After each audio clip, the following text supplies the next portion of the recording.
From Millie Bobby Brown refusing a big money offer to Jack Nicholson turning down an iconic character, here's a look at all the actors who turned down major roles. Starting off with Millie Bobby Brown. Wait, what did she turn down? Could it be a Stranger Things related role? Here's the tea. Brown was offered $12 million for a potential 11 spin-off. That's right, $12 million.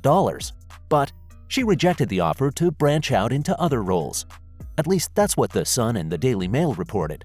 But don't worry, guys. Before you jump onto Twitter and start making fan edits of Brown as 11, I've got some good news for you. The news posted by the Daily Mail is fake. In fact, the official Stranger Things Writers' Room Twitter set the record straight once and for all. There's nothing in this article that is true. This woman on her own. So this storyline this season really digs into that. The team's also fed up with how the rumor keeps popping up and they keep debunking it. According to them, it's just all about the clicks, nothing more. But anyway, there you have it. Millie Bobby's still playing 11 in Stranger Things. But here's one actress who actually did turn down a career-changing role. Christina Applegate. Did you know she could have been Elle Woods in a different universe? That's right, Reese Witherspoon wasn't the first pick. So why did Applegate say no to such an iconic role? Like, hello, we're talking about Legally Blonde. The movie single-handedly smashed the patriarchy and started the obsession with all pink accessories. Here's the deal. When Christina got the offer, she just finished a role in Married with Children where she played a ditzy blonde. Sounds familiar, right? Well, it sure did to Applegate, and the last thing she wanted was to be boxed in by the dumb blonde stereotype. Nope, the actress couldn't let herself get typecast, so she turned down the role and it went to Reese Witherspoon instead. I was like, yeah, all I really want is just maybe you guys make me breakfast or something in bed or something like that and get up before me and no. But don't worry, there's no bad blood between the two actresses. In fact, Christina couldn't be happier that the role went to Witherspoon.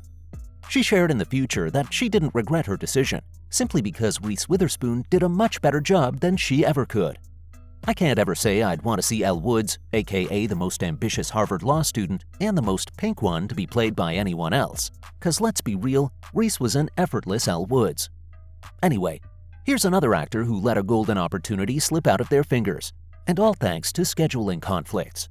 Tom Hanks. He could have starred in a movie that was every sports enthusiast's favorite of all time, Jerry Maguire. Did you know that the role of the titular character was written with Hanks in mind?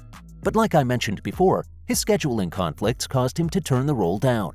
But hey, things worked out in the end because the role went to Tom Cruise, who definitely did justice to the part. Huge actor in Mexico is in it. She moves across the street and all hell busts loose. In fact, you can't really imagine the 1996 iconic movie without picturing Cruise. The best part is, Hanks had no hard feelings about missing out on the role. Tom shared that looking at the movie now, it's clear that it couldn't be anybody other than Cruise. He also added that it's just the way the movie's operated. Plus, the actor doubts anybody would say anything bad about the movie nowadays. It's not like they'd watch it and think, hey, that movie wasn't perfect. And I have to agree with him, because the movie was perfect, thanks to Cruise's phenomenal performance. Don't you think so? Or would you have wanted to see Tom Hanks play the role instead? Now, here's one actress who turned a role down because of her age. Jennifer Connelly.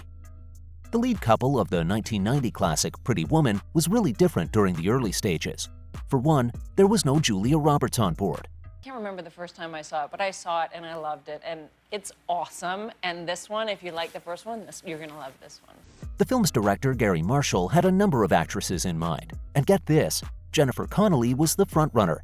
But sadly, the actress considered herself too young to play the role. So it went to Roberts instead, and it became one of her best-known gigs.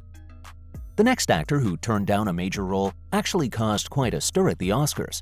Yep, I'm talking about none other than Will Smith. Now, I'm sure we've all seen The Matrix, right? It was only one of the greatest sci-fi fantasy trilogies to exist. Plus, it skyrocketed Keanu Reeves to superstardom. But did you know Reeves wasn't the only one to audition for the role? Will Smith could have been Neo. But the reason why he didn't take the role was that he wasn't sure of his own abilities as an actor. Smith shared that he couldn't have done the part justice. For him, The Matrix was a difficult concept to pitch, and after watching Keanu's performance, he knew he would have messed up. Comedian and black actor, you know, you want to test yourself against Eddie. Yeah. You want to see, but he's the truth, man. The 54-year-old actor then said he wasn't smart enough as an actor to let the movie be. I'm sure there are no hard feelings, though, because both Reeves and Smith are doing exceptionally well now in their careers. And if you don't agree, then watch the John Wick series. That'll definitely change your mind. But wait, I've got to spill some tea, and it's got something to do with another famous sci-fi franchise. Did you know Han Solo could have been played by someone other than Harrison Ford? Someone like Al Pacino. Yes, that's right. The Tony Award recipient turned down the role because he failed to grasp the script. Can you believe it? I'm honestly still in shock. Fans could have had a version of Han Solo played by Michael Corleone himself. How insane is that? And sad, because it's not a reality. Really, ever really prepared. Like, I didn't really think I was going to get a nomination. The thing is, Pacino's passed up a lot of roles, like Ted Kramer from Kramer vs. Kramer and Edward Lewis in Pretty Woman. He once said that there is a museum of mistakes of all the movies I rejected. It's unfortunate, but hey, at least nothing beats Al Pacino as Michael Corleone, right? Another actor who said no to a huge franchise role was Emma Stone. She's become a household name thanks to her work in movies like Easy A, La La Land, and Cruella. Oh wait, and of course as Gwen Stacy in the Amazing Spider-Man movies. Not only did she give stellar performances in those movies, but Emma also got a lot of recognition for the hard work she did. Taking on such high-profile roles, however, was a huge commitment for Stone, which is why she wasn't ready to become part of a franchise movie again. That's why she rejected the offer of receiving the script and joining the cast for the Ghostbusters movie. I'm talking about the 2016 reboot, Ghostbusters Answer the Call to be specific. Special, some great things happened, but it's such a weird decade internally. Like, I found it really challenging emotionally. The cast was Emma Stone free and eventually included Melissa McCarthy, Kristen Wiig, Kate McKinnon, and Leslie Jones. Here's the most shocking news of all, though. Remember how I said that nothing beats Al Pacino as Michael Corleone? Well, it turns out that Pacino wasn't the only person considered for the role. Guess who turned down such a major role? Jack Nicholson. And here's why. He didn't think he had the Italian roots necessary for the role of Corleone. Nicholson shared he used to believe that Indians should play Indians and Italians should play Italians. The actor added that even though there were a lot of actors who could have played Michael, himself included, Al Pacino was most definitely Michael Corleone, and Michael Corleone was Al Pacino. Like, there's no denying that the role was probably made for him, you know?